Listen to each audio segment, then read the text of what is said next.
आज के इस दीक्षांत समारोह में झारखंड राय यूनिवर्सिटी के chancellor doctor Hanbir Arora ji, vice chancellor professor doctor Savita Sengar ji, हमारे यहाँ उपस्थित high commissioner of the republic of Namibia mister Gabriel P Simbo, राज्यपाल के academic adviser Bala Guruswamy ji, registrar doctor Piyush Ranjan ji और यहाँ पर अग्रिम पंक्ति पर बैठे हुए हमारे रांची यूनिवर्सिटी के वाइस चांसलर, ओपन यूनिवर्सिटी के वाइस चांसलर सहित सभी शिक्षाविद, राय यूनिवर्सिटी के सभी फैकल्टी मेंबर्स, सभी विद्यार्थीगण, छात्र एवं छात्राओं और उपस्थित सभी प्रबुद्धजनों, मैं सबसे पहले आप सभी राय यूनिवर्सिटी झारखंड के विविध क्षेत्रों में उपलब्धि हासिल करने वाले, डिग्री प्राप्त करने वाले विद्यार्थियों को हृदय की गहराई से बहुत बहुत बधाई एवं शुभकामनाएं देता हूँ। मैं शुभकामना के साथ उन उपलब्धियों का खास तौर से पिछले कई वर्षों में जो झारखंड राय यूनिवर्सिटी ने प्राप्त किया है, इसके लिए भी यूनिवर्सिटी परिवार को बहुत बहुत बधाई देता हूँ। अभी झारखंड राय यूनिवर्सिटी के चांसलर ने जो कुछ बातों का उल्लेख किया है, उन्हीं बातों को थोड़ा सा और आगे बढ़ाते हुए कि मैंने जो दो पंक्तियों को कहा आपके सामने, उसका अर्थ के साथ प्रारंभ करता हूँ, क्योंकि हम जिन उपलब्धियों को लेकर के जा रहे हैं उसके मूल तत्व को लेकर यदि हम पाथेय के रूप में आगे बढ़ेंगे तो हम सब के लिए बेहतर होगा। हमने कहा है सिरमरन सिंह होगा, यानी जिससे हमें प्रकाश मिलता है, हमारी शरीर को ऊर्जा मिलता है और जिसके माध्यम से पूरे जीव मात्र को एक कॉस्मिक एनर्जी मिलता है, उसका एक नॉलेज। उसी तरीके से हमने पेड़ पौधों की बात की, जंगलों की बात की कि बुरू बोंगा, यानी हमारे पर्यावरण के जितने उत्पत्ति के पेड़ पौधे से लेकर सभी को एक्नॉलेज करना, उसके साथ साथ इसलिए कि उसके बगैर हम अपने आप को कहीं भी किसी रूप में प्रस्तुत करने के लायक हो नहीं सकते। पर्यावरण हमारे जीवन के लिए कितना महत्व है, पेड़ पौधे कितने महत्व है। उसी तरीके से हमने कहा जल, पानी, इकिर बोंगा, जल देवी, कि जल ही जीवन है और इसके महत्व कितने हैं यह हर व्यक्ति समझता है। उसी तरीके से हम मां के कोख से जन्म लेने के बाद जिस धरती पर पहली बार आते हैं वो धरती माता, जो हमारे सारे चीजों को वहन करता है, वजन को झेलता है,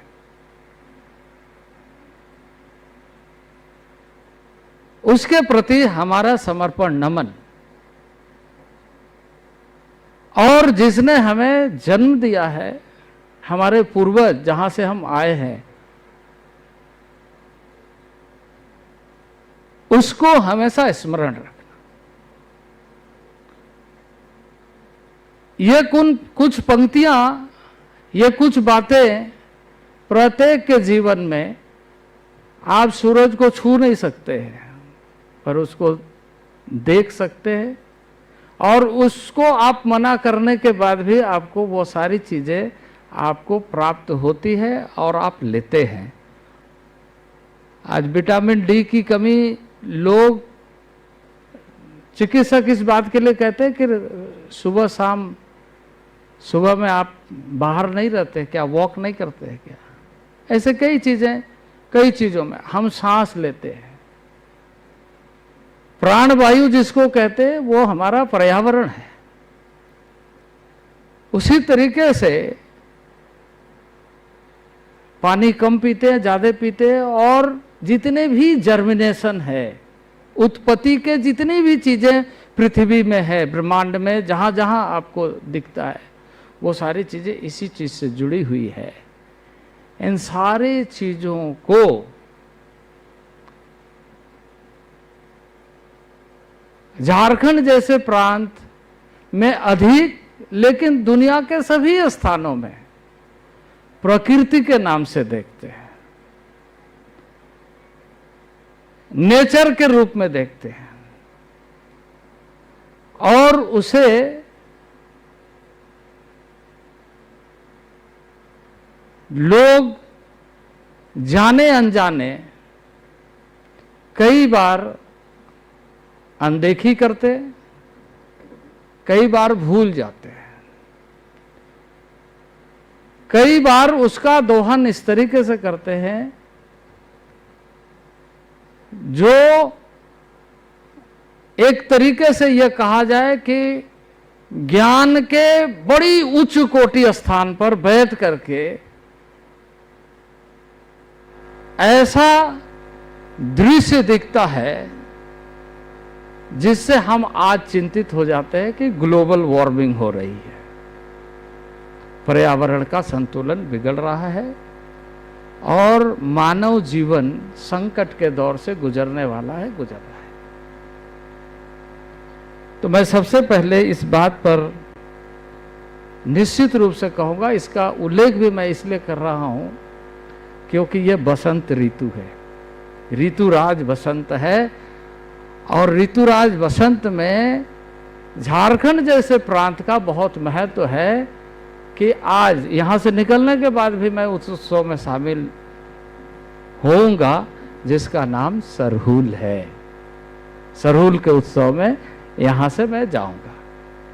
पेड़ पौधों का अनावरण करते हुए, क्योंकि वो उत्पत्ति का आधार है। तो मैं राई यूनिवर्सिटी के इस कॉन्वोकेशन में, दीक्षांत समारोह में इस बात पर जा दे कि आपने ज्ञान के और ज्ञान के मूल्यों के ऐसे उपलब्धियों के साथ यहां से आप निकलने वाले हैं, तो इस बात का ध्यान रहे कि इरादा आसमान छूने का जरूर हो लेकिन पांव जमीन पे रहे। यानी प्रकृति का जो स्पंदन है, प्रकृति की जो संवेदना है, प्रकृति जो आपको बगैर मांगे देता है, उसका अवहेलना जाने अनजाने किसी भी तरह से ना हो। और इस बात का उल्लेख मैं इसलिए और अधिक बल देकर करूंगा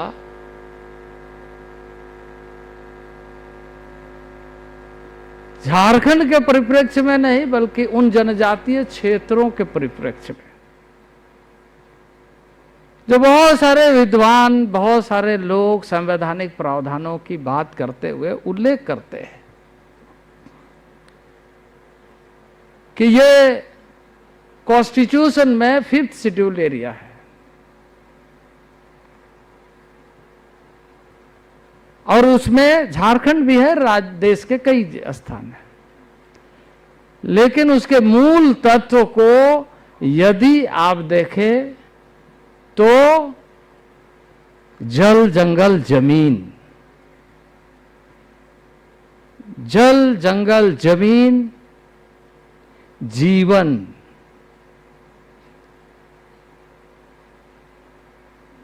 जीव, ये सारी चीजों को जनजाति समाज जब पाठशाला नहीं खुली थी तब से नैसर्गिक तरीके से प्राकृतिक वैज्ञानिक के तौर पर इसका आह्वान करता है, इसकी स्तुति करता है और इसे सहस्र स्वीकार करते हुए प्रतिबद्ध रहता है कि जल जंगल जमीन के साथ हमें कैसे जुड़ा हुआ होना चाहिए। और इसलिए इन सारे चीजों को आज के परिप्रेक्ष्य में जब देखता हूं, अभी चांसलर ने और हमारे एडवाइजर टू गवर्नर ने जिस बात का उल्लेख किया कि आने वाले दिनों में हमें क्या ध्यान रखना है और हमारे लिए चुनौती क्या है और हमारा लक्ष्य क्या है, उन लक्ष्यों को ध्यान में रखते हुए हमें दो तीन बातों का, क्योंकि अधिकतर जो यहां से आप निकलेंगे, अधिकतर उसमें से बहुत सारे हैं जो उच्च शिक्षा के कई डिग्री लेंगे, डॉक्टरेट की उपाधि लेंगे, लेकिन अधिकतर जिसकी आयु है 25 से 30 के बीच, आप 2047 में किस आयु के होंगे और उस आयु में देश कैसा होगा, देश की आबादी कितनी होगी, देश के लिए अनाज की आवश्यकता कितनी होगी, देश के लिए चिकित्सा क्षेत्र में आधारभूत संरचना की आवश्यकता कितनी होगी और शिक्षा के केंद्र कितने होने चाहिए। हमारा जो एवरेज लाइफ है आज के दिन में, हमारा जो औसतन आयु है, उस औसतन आयु के अनुसार आधारभूत संरचना के दृष्टि से हमारी औसतन आयु कितनी होनी चाहिए 2047 में, और उस समय औसतन आयु के अनुसार जिन चीजों की आवश्यकता है उसके दृष्टि से हमें अपने परिवार के लिए, अपने क्षेत्र के लिए और अपने देश के लिए क्या करना चाहिए। 2047 एक आह्वान विकसित भारत का है, पर विकसित भारत कैसा,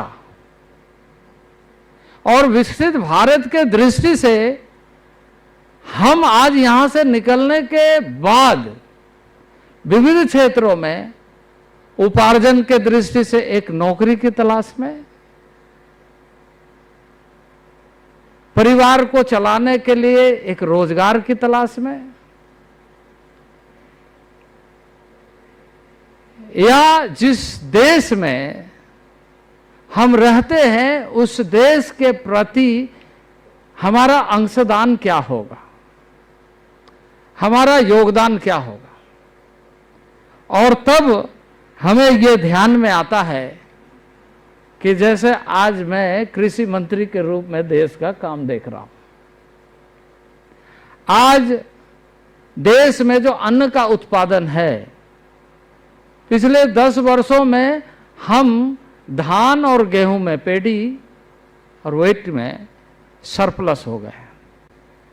उत्पादन ज्यादा है। लेकिन यदि हम 2047 के लक्ष्य को देखें तो हमारी आबादी 180 करोड़ से ऊपर होगी। अब 180 करोड़ की आबादी जब होगी तो हमारे सामने धान और चावल यानी गेहूं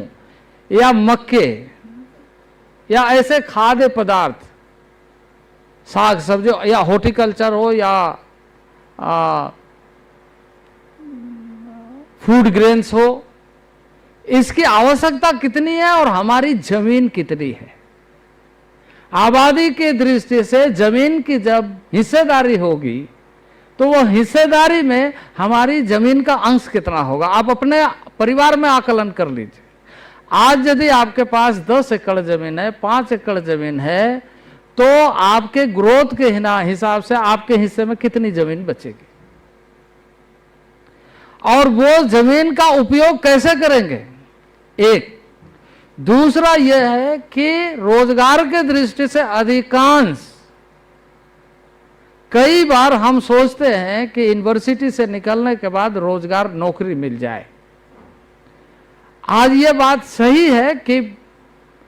ग्लोबली या डिजिटल वर्ल्ड में या जो टेक्नोलॉजी में अपॉर्चुनिटी है, अधिक भी है, लेकिन उसके साथ साथ तुलनात्मक ढंग से भारत का जो अर्बनाइजेशन हो रहा है, उससे जो जमीन की कमी आएगी उसका भरपाई कैसे करेंगे,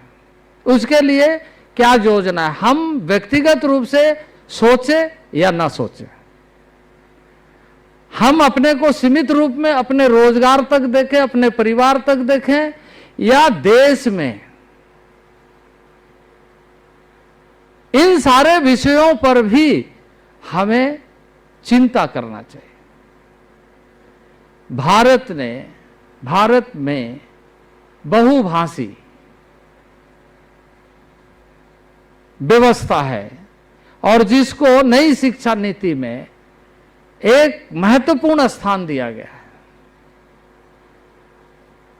भाषाओं के दृष्टि से बहुत सारे स्थान चिन्हित किए गए हैं।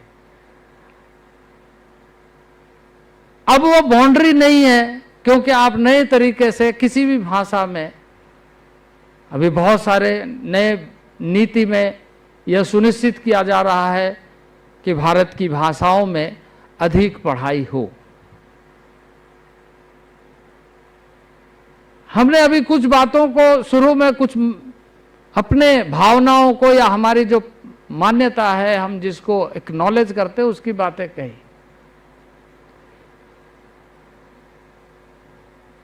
उसके लिए जैसे किसी यूनिवर्सिटी का ही या कोई ऐसी भाषा की जानकारी हो, ऐसा नहीं है। या मान लीजिए हम कोई मंत्रोच्चारण करते हैं तो उस भाषा में हमारी, जिसको हम मानते हैं वही समझता है और दुनिया के अन्य भाषा को नहीं समझता है, या हमारी भाषा को नहीं समझता, ऐसा नहीं। तो भाषा की बाउंड्री अब असीमित हो गई है।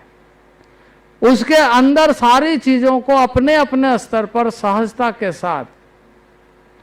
आज 2-3 बातों का ध्यान यदि हम रखेंगे कि हम जर्मिनेशन इकोनॉमी के साथ जुड़कर चीजों को कैसे देख सकते हैं, क्योंकि हमारी उत्पत्ति हो या पौधे की उत्पत्ति हो, यह सारी चीजें धरती की उत्पत्ति है। उसको बरकरार रखने के लिए हमारा योगदान क्या होगा, इसके प्रति हमारी अवधारणा स्पष्ट होना चाहिए। और दूसरा,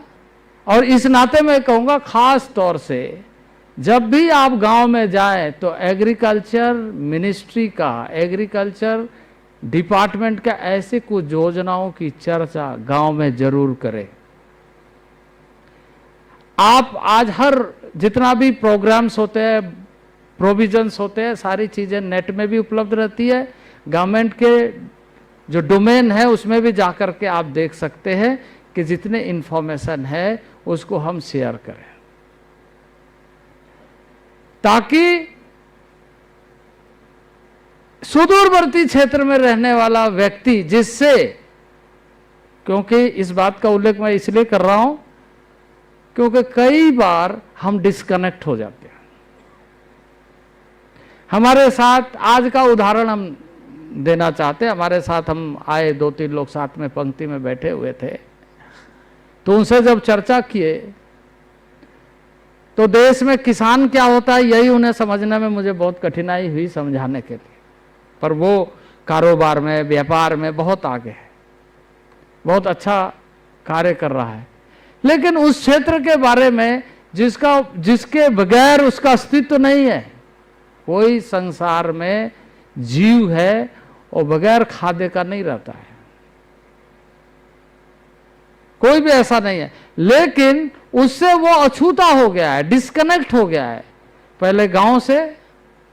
और फिर गांव की व्यवस्था से और फिर जिसके वजह से उसका अस्तित्व है उससे। तो मैं इस बात पर बल दूंगा कि व्यक्ति बाजार में गुम हो जाए उसको ढूंढ सकते हैं, लेकिन जो अपने आप में गुम हो जाए उसे कोई ढूंढ नहीं सकता है। हमें अपने अस्तित्व के बारे में हमेशा संवेदना, सचेतना और अपना सकारात्मक पक्ष को मजबूत रखते हुए